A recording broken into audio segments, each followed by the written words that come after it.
করছো এখানে? আসসালামু আলাইকুম হুজুর। না কিছু না, এমনি দাঁড়ায় ছিলাম আর কি। ওয়ালাইকুম আসসালাম ওয়া রাহমাতুল্লাহি ওয়া বারাকাতুহু। তুমি চেনো আমাকে? আপনারে কে না চিনে হুজুর? আপনি বড় মসজিদ ইমাম সাহেব না? এলাকা সবাই তো আপনারে চিনে। মাশাআল্লাহ। মেয়েটাকে? মেয়েটা না মানে হুজুর ওই অসুবিধা নাই, বলো।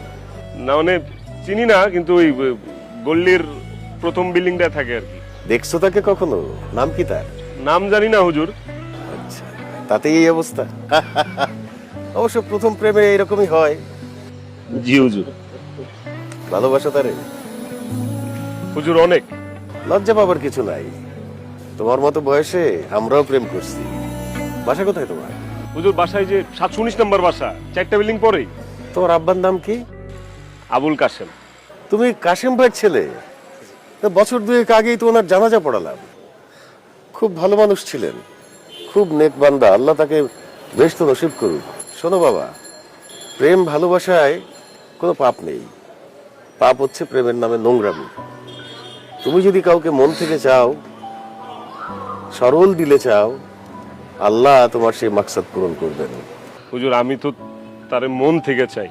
তুমি যদি সত্যিই তাকে মন থেকে ভালোবাসো, সত্যিই যদি তাকে চাও, আল্লাহ চাহে তো তোমার সঙ্গেই তার বিয়ে হতে পারে।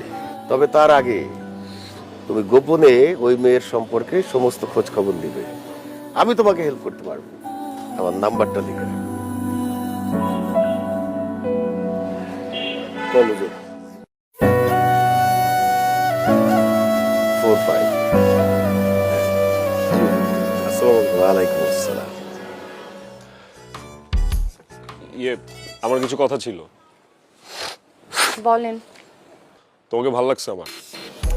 সেটা তো আগে শুনেছি, নতুন কিছু বলেন। আমার তোমার সাথে সারাদিন কথা বলতে মন চায়। কি আশ্চর্য, আপনি প্রেমে পড়েছেন, কথা তো বলতে মন চাইবে, এটা তো নর্মাল। আমি যদি প্রেমে পড়তাম আমার কথা বলতে ইচ্ছা করত। ফাইন, তাহলে শুরু করি। কি? প্রেম, তুমি রাজি হলে তো আমিও রাজি, আমার কোনো আপত্তি নাই। আপনি যেন কি করেন? আমি আমি ওই যে প্রশ্ন শেষ আর কি, তারপর? লিটারেচারে গ্র্যাজুয়েশন শেষ করলাম আর কি। তারপর? তারপর হচ্ছে এখন এখন ওই নেশা করেন, জুয়া খেলেন, মেয়েদের পিছন পিছন ঘুরে, এই তো। তার মানে ফলাফল দাঁড়ালো আপনি কিছু করেন না। আমি কিছুই করি না। রাস্তাঘাটে যদি আপনি আমাকে আর কোনোদিন ডিস্টার্ব করেন, বিশ্বাস করেন সুন্দর মতো আপনাকে শ্বশুর বাড়িতে পাঠিয়ে দেবো। কি?